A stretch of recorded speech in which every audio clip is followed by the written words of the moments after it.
Hello friends, स्वागत है आपका आपके अपने चैनल दिल ड्रीम दर्पण बाय विनीता में। फ्रेंड्स, आशा करती हूँ कि आप सभी अच्छे होंगे। जैसा कि आप सबको पता है, हम इस चैनल पर लैब असिस्टेंट साइंस बायोलॉजी की से रिलेटेड क्लासेस अपलोड कर रहे हैं। तो अगर आप चैनल पर पहली बार आए हैं तो चैनल को सब्सक्राइब कर लें। और अगर आप लैब असिस्टेंट साइंस की प्रिपरेशन कर रहे हैं तो बेल आइकन को दबाना ना भूलें, ताकि आपको आने वाली वीडियोस की नोटिफिकेशन मिलते रहें। तो चलिए स्टार्ट करते हैं। आज का हमारा टॉपिक है मसल कॉन्ट्रैक्शन। तो फ्रेंड्स, लोकोमोशन चैप्टर में आप लोगों ने पढ़ा है कि जो हमारी स्केलेटन मसल्स जो होती हैं वो हमें मूवमेंट करवाने में हेल्प करती हैं। जब मसल्स में कॉन्ट्रैक्शन होता है तभी हम लोग मूवमेंट और लोकोमोशन कर सकते हैं। तो ये जो चीज़ है इसमें मसल्स के अंदर दो प्रोटीन जिनका नाम होता है एक्टिन और मायोसिन प्रोटीन। ये दोनों प्रोटीन बहुत ज़्यादा इंपॉर्टेंट रोल प्ले करते हैं। तो हम लोग जो मसल कॉन्ट्रैक्शन की एक बहुत फेमस थ्योरी है जिसका नाम है स्लाइडिंग थ्योरी, जिसमें ना कहा जाता है कि thin filaments slides over the thick filament. तो इस थ्योरी को हम लोग डिस्कस करने वाले हैं आज इस वीडियो में। तो चलिए स्टार्ट करते हैं। तो क्योंकि मसल कॉन्ट्रैक्शन स्टार्ट करने से पहले एक्टिन और मायोसिन की हम लोगों को स्ट्रक्चर देखनी होगी, ठीक है। तो देखिए, सबसे पहले हम लोगों को ये देखना है कि जो हमारा एक्टिन है वो हमारा थिन प्रोटीन होता है। थिन प्रोटीन होता है यानी कि अ, इसकी वजह से जो लाइंस बनेंगी मसल्स के ऊपर, जो लाइंस बनेंगी एक्टिन की वजह से, वो बहुत ज़्यादा हल्की सी लाइंस बनेंगी, ठीक है। तो इस एक्टिन की वजह से बनती हैं लाइन, उस जगह को जहाँ पर एक्टिन प्रेजेंट होता है उसे हम कहते हैं आई बैंड, ठीक है।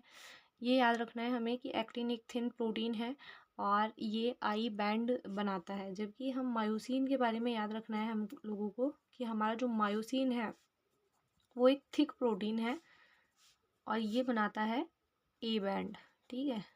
ये आप लोगों को याद रखना है।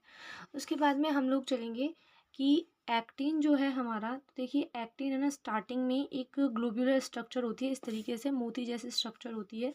इस मोती जैसे स्ट्रक्चर को हम बोलते हैं जी एक्टिन, ठीक है। तो ऐसी जब जी एक्टिन, बहुत सारी जी एक्टिन जब एक साथ मिलती हैं तो बनता है एफ एक्टिन। इस तरीके से एक जो लेयर बनेगी, एक जो लाइन बन जाएगी, इसको हम कहेंगे एफ एक्टिन। एफ एक्टिन का मतलब हो जाता है फाइब्रस एक्टिन, ठीक है। तो इस तरीके की जो दो फाइब्रस एक्टिन है, दो फाइबर एक्टिन जो होती हैं, जब इस तरीके से आपस में कॉइल कर जाती हैं, दो एफ एक्टिन जब इस तरीके से आपस में कॉइल कर जाएंगी तो बनेगा हमारा एक्टिन की बेसिक स्ट्रक्चर बनेगी, ठीक है। एक हम यहाँ पर ये दूसरी स्ट्रक्चर और बना लेते हैं।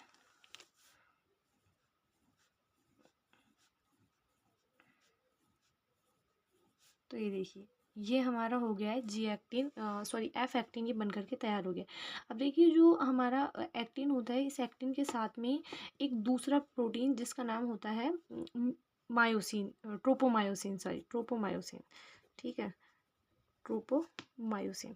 तो ये वो वाला मायोसिन नहीं है, ये वाला मायोसिन नहीं है, दूसरा मायोसिन होता है जिसकी इस तरीके से थ्रेड लाइक स्ट्रक्चर होती है। तो मैंने जो ये थ्रेड बनाया है, ये जो मैंने मोतियों के साथ में ये थ्रेड जैसी स्ट्रक्चर बनाई है, ये है आपका ट्रोपोमायोसिन, ठीक है।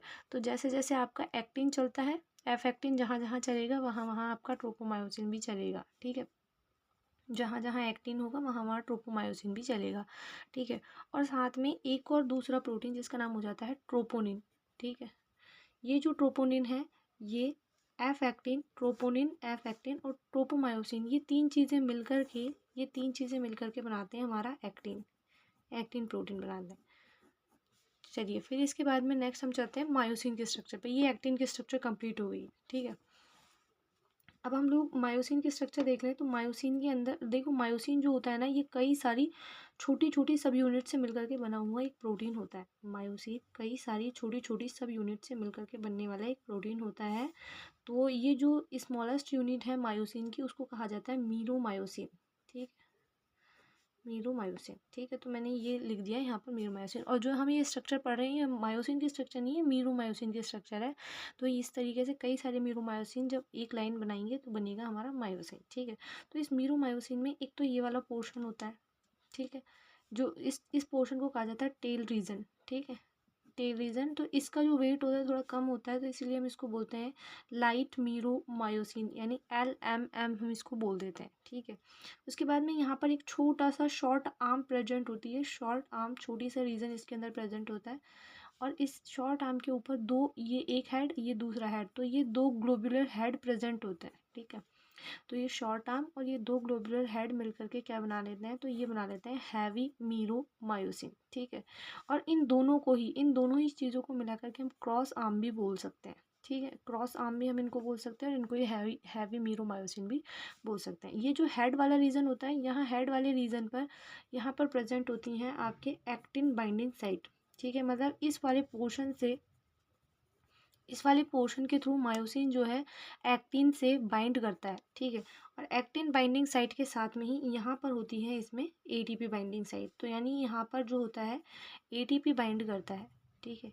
यहाँ पर ATP बाइंड करता है इसके साथ में, मायोसिन के साथ में। तो अगर ये स्ट्रक्चर कंप्लीट हो गई है तभी हम आगे इस चीज़ों को समझ पाएंगे। अब ठीक है, अब आप लोगों ने मसल जो है उसके बारे में पढ़ा होगा, कि जैसे देखिए एक बार मसल के स्ट्रक्चर देख लेते हैं हम लोग। जैसे ये मैंने एक मसल ली है, तो ये जो पूरी मसल है, इस मसल का जो लेयर होता है जो इसको कवर करता है, उसको बोलते हो आप लोग एपिमाइसियम, ठीक है, एपिमाइसियम।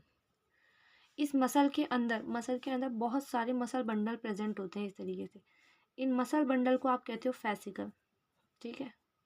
इस मसल बंडल को आप लोगों ने कहा फैसिकल, फैसिकल या मसल बंडल आप कुछ भी कह सकते हो, बुक में जो है फैसिकल लिखा हुआ है, तो ये हम लोगों को याद करना है, ठीक है। फैसिकल जो होता है, इस फैसिकल को कवर करने वाली जो लेयर होती है, एपिमाइसियम क्या है, पूरी मसल को कवर करने वाली लेयर। फैसिकल को कवर करने वाली लेयर को कहते हो पेरीमाइसियम, ठीक है, पेरीमाइसियम। ये आप लोगों को याद करना है। फिर इसके बाद में ये जो आपका फैसिकल जो होता है, यहाँ पर एक कोलेजनस टिश्यू होता है, जिसके थ्रू आपका ये फैसिकल जो होता है ये कनेक्टेड रहता है, यानी यहाँ एक कोलेजनस टिश्यू प्रेजेंट होता है। उस कोलेजनस टिश्यू का नाम होता है फेसिया, ठीक है। और इस फैसिकल के अंदर बहुत सारे मसल फाइबर होते हैं, बहुत सारे मसल फाइबर, ठीक है। तो हमें अब किसकी स्ट्रक्चर देखनी है, मसल फाइबर की स्ट्रक्चर देखनी है। एक्चुअली में जो कॉन्ट्रैक्शन की प्रोसेस होती है वो मसल फाइबर के अंदर होती है, ठीक है।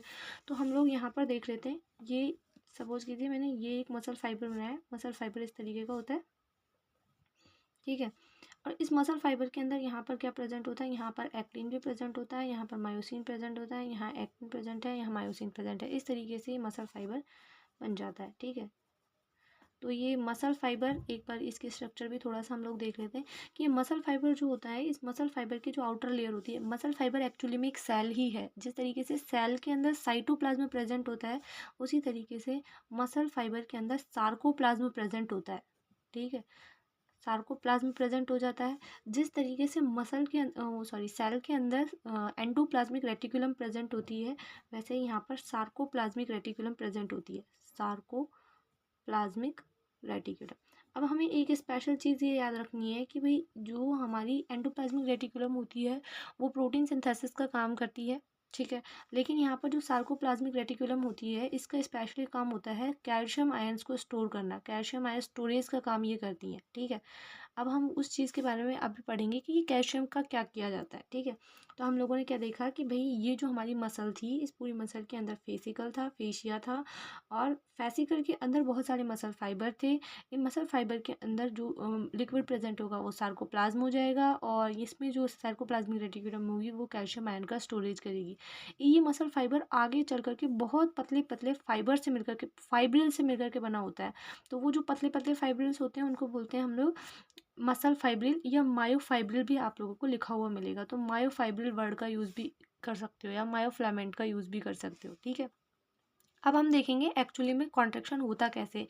अगर आप यहाँ तक समझ चुके हैं तो अब आपको सारी चीज़ें ईजी लगने वाली हैं, ठीक है। अब हम एक मसल की जो अंदर जो मसल हम लोगों ने बनाई है, इस मसल के अंदर एक्टिन और मायोसिन का अरेंजमेंट कैसा होता है, एक बार उसको देख लेते हैं। तो देखिए, हमारी मसल जो है वहाँ पर एक ऐसा रीजन प्रेजेंट होगा जहाँ पर सिर्फ और सिर्फ एक्टिन प्रेजेंट होगा। ये पूरी मसल का वो रीजन है जहाँ पर एक्टिन प्रेजेंट है, ठीक है। तो ये केवल पतला पतला सा फिलामेंट है जिसको आप लोगों ने एक्टिन कहा है, ठीक है। अब इस एक्टिन जो अभी हम लोगों ने पढ़ा था कि एक्टिन क्या बनाता है, आई बैंड बनाता है। तो ये वाला पूरा रीजन क्या कहलाएगा, ये वाला पूरा रीजन कहलाएगा आई बैंड, ठीक है। जहाँ पर सिर्फ और सिर्फ एक्टिन प्रेजेंट होगा उसको कहेंगे आई बैंड। ये भी पूरा क्या हो जाएगा, आई बैंड, ठीक है। अब इस आई बैंड को 2 पार्ट में डिवाइड करने का काम करती है एक लाइन, जिसको आप कहते हो जेड लाइन, ठीक है। इस आई बैंड को 2 पार्ट में डिवाइड करने का जो लाइन काम करेगी, उस लाइन को आप लोग कहोगे जेड लाइन। ये जेड लाइन है, ये भी जेड लाइन है, ठीक है। अब ये जो 2 एक्टिन आप लोग यहाँ देख रहे हैं, इन एक्टिन के बीच बीच में यहाँ पर एक बहुत मोटा सारा प्रोटीन आपको देखने को मिलेगा, जिसका नाम हो जाता है आपका क्या नाम है, मायोसिन। ये वाला जो प्रोटीन है, इसको आप लोगों ने क्या कहा है, मायोसिन कहा है, ठीक है। मसल में इस तरीके से मसल फाइबर जो होता है उसके अंदर इस तरीके से अरेंजमेंट होता है इसका। अब ये ना, इसको थोड़ा सा और आगे बढ़ा देते हैं ताकि जो कॉन्ट्रैक्शन की प्रोसेस है वो आपको सही से समझ में आ जाए, ठीक है। अब देखिए, यहाँ पर इस तरीके का अरेंजमेंट आपको मसल्स में देखने को मिलेगा। तो ये जो है मायोसिन, अब देखिए मायोसिन अगर है ना एक्टिन के साथ में प्रेजेंट है या फिर मायोसिन अकेला प्रेजेंट है, तो उस पूरे रीजन को हम कहेंगे ए बैंड। तो ये पूरा बैंड क्या हो गया, ए बैंड हो गया। ये वाला बैंड था आपका आई बैंड, जहाँ पर सिर्फ और सिर्फ एक्टिन प्रेजेंट था। ऐसा बैंड जहाँ पर मायोसिन एक्टिन के साथ में प्रेजेंट है या मायोसिन सिर्फ अकेला प्रेजेंट है, उसको कहोगे ए बैंड। अब ए बैंड के अंदर 2 जोन प्रेजेंट होते हैं, जिन एक तो वो जोन है जहाँ पर केवल और केवल आपको क्या देखने को मिलेगा, मायोसिन। तो ये वाला जो जोन जहाँ पर केवल आपको मायोसिन देखने को मिल रहा है, इसको आप कहोगे एच जोन। इसको आपने क्या कहा, एच जोन। जबकि ये वाला जोन जहाँ पर आपको मायोसिन और एक्टिन दोनों एक साथ देखने को मिलते हैं, इसको कहते हो ओ जोन, ठीक है। और देखिए ये जो एक जेड लाइन है, ये दूसरी जेड लाइन है, इन 2 जेड लाइन के बीच की जो जगह होती है, इसको आप कहते हो सार्कोमियर, ठीक है। 2 जेड लाइन के बीच की जगह को आप लोगों ने क्या कहा है, सार्कोमियर, ठीक है। अब इसके बाद में हम लोग ये देखेंगे कि यहाँ पर काम कैसे होता है। तो देखिए, सबसे पहले क्या है, आप लोग पता है न्यूरोमस्कुलर जंक्शन के बारे में जानते हो, न्यूरोमस्कुलर जंक्शन, ठीक है। तो न्यूरोमस्कुलर जंक्शन का मतलब हो जाता है वो जगह जहाँ पर एक नर्व सेल और एक मसल आपस में कांटेक्ट में रहती हैं। हमारी बॉडी में वो जगह जहाँ पर नर्व सेल और मसल्स के बीच में कांटेक्ट इस्टेब्लिश होता है, उसको कहा जाएगा न्यूरोमस्कुलर जंक्शन। तो ये जो न्यूरोमस्कुलर जंक्शन होता है ना, वहाँ पर क्या होते हैं, न्यूरोमस्कुलर जंक्शन पर नर्व से निकलते हैं न्यूरोट्रांसमीटर। न्यूरोट्रांसमीटर क्या होता है, तो ये हम लोग पढ़ेंगे उसमें, उस चैप्टर में पढ़ेंगे नर्वस सिस्टम वाले में, ठीक है, न्यूरोट्रांसमीटर, ठीक है। तो ये जो है न्यूरोट्रांसमीटर क्या है, ये एक तरीके के केमिकल्स होते हैं जो इन्फॉर्मेशंस को नर्व सेल से लेकर के मसल तक आते हैं। देखिए, जब नॉर्मल कंडीशन होगी ना, जब मतलब हमारी मसल्स को कॉन्ट्रैक्ट नहीं करना है, उस दौरान मसल के बाहर वाली सरफेस पर प्रेजेंट होगा पॉजिटिव चार्ज और अंदर वाली सरफेस पर प्रेजेंट होगा नेगेटिव चार्ज। जब मसल्स हमारी रिलैक्स फॉर्म में है, उस दौरान बाहर प्रेजेंट होता है पॉजिटिव चार्ज, अंदर प्रेजेंट होता है नेगेटिव चार्ज, ठीक है। अब जैसे ही ये न्यूरोट्रांसमीटर इन्फॉर्मेशन लेकर के आया कॉन्ट्रैक्शन की, वैसे ही ये जो बाहर पॉजिटिव चार्ज है ना, ये किसकी वजह से होता है, ये सोडियम आयंस की वजह से प्रोटीन चार्ज होता है, ठीक है। सॉरी, पॉजिटिव चार्ज बाहर किसकी वजह से होगा, सोडियम आयंस की वजह से होगा। तो बाहर जैसे ही न्यूरोट्रांसमीटर आकर के यहाँ टच करेगा मसल की सरफेस पर, जैसे ही टच करेगा न्यूरोट्रांसमीटर आकर के, तो वैसे ही ये सोडियम आयंस अंदर आना स्टार्ट हो जाएंगे। किसके अंदर आना स्टार्ट हो गए, सोडियम आयन अंदर आने लग गए इस मसल फाइबर के अंदर। यहाँ बाहर जो था पॉजिटिव चार्ज था, अंदर नेगेटिव चार्ज था जब रिलैक्सन की पोजीशन थी। अब यहाँ पर सोडियम आयन अंदर आने स्टार्ट हो गए। जब ये सोडियम आयन अंदर आना स्टार्ट होंगे, तो इसके इफेक्ट को कम करने के लिए जो ये सार्कोप्लाज्मिक रेटिकुलम थी जिसके अंदर कैल्शियम स्टोर्ड था, ये कैल्शियम यहाँ से रिमूव होगा सार्कोप्लाज्मिक रेटिकुलम से। और ये कैल्शियम क्या करेगा, ये जो अभी हम लोगों ने ऊपर ये जो ट्रोपोनिन देखा था, यहाँ पर एक जो ये प्रोटीन जिसका नाम लिखा है हम लोगों ने ट्रोपोनिन, ये ट्रोपोनिन है ना, यहाँ बैठा रहता है यहाँ पर इस तरीके से। जहाँ जहाँ पर मायोसिन एक्टिन के साथ में बाइंड कर सकता है, जहाँ जहाँ पर मायोसिन एक्टिन के साथ में बाइंड कर सकता है, उन सभी मायोसिन बाइंडिंग साइट पर ट्रोपोनिन बैठा रहता है। ट्रोपोनिन के पास में 3 लोब होते हैं, इस तरीके से 1 2 3 लोब होते हैं। तो इन एक लोब के थ्रू कैल्शियम जो होता है ये ट्रोपोनिन से अटैच हो सकता है। तो जैसे ही इस ट्रोपोनिन को ये कैल्शियम मिलता है, जैसे ही ट्रोपोनिन को कैल्शियम मिलेगा, ये ट्रोपोनिन यहाँ से ये मायोसिन बाइंडिंग साइट को फ्री कर देगा और यहाँ से अलग हो जाएगा। जैसे ही ट्रोपोनिन अलग होगा, वैसे ही मायोसिन को पता चल जाएगा, क्योंकि मायोसिन जस्ट इसके नीचे बैठा है। यहाँ देखिए, यहाँ मायोसिन जो है इसके जस्ट नीचे बैठा है यहाँ पे। तो इसको मायोसिन को तुरंत पता चल जाएगा कि भाई यहाँ पर actin binding site myosin binding site जो है वो फ्री हो चुकी हैं। तो फिर मायोसिन क्या करेगा, तुरंत यहाँ पर जो एटीपी बाइंडिंग साइट है, इन एटीपी बाइंडिंग साइट का यूज़ करेगा यहाँ पर एटीपी का यूज़ करके, और एटीपी को कन्वर्ट कर लेगा एडीपी प्लस फॉस्फेट में। एडीपी प्लस फॉस्फेट में जैसे ही कन्वर्ट होगा एटीपी, वैसे ही यहाँ एनर्जी रिलीज होगी। इस एनर्जी रिलीज होने वाली एनर्जी को यूज़ करके ये जो मायोसिन है ये अटैच हो जाएगा एक्टिन के साथ में, और यहाँ पर एक क्रॉस बॉन्ड बन जाएगा, या आप कह लो बॉन्डिंग हो जाएगी अच्छी खासी। तो यहाँ पर इस तरीके से बहुत सारी मीरोमायोसिन बहुत सारे एक्टिन के साथ में जुड़ करके इस तरीके से बॉन्डिंग बना लेगी, ठीक है। और जब ये बॉन्डिंग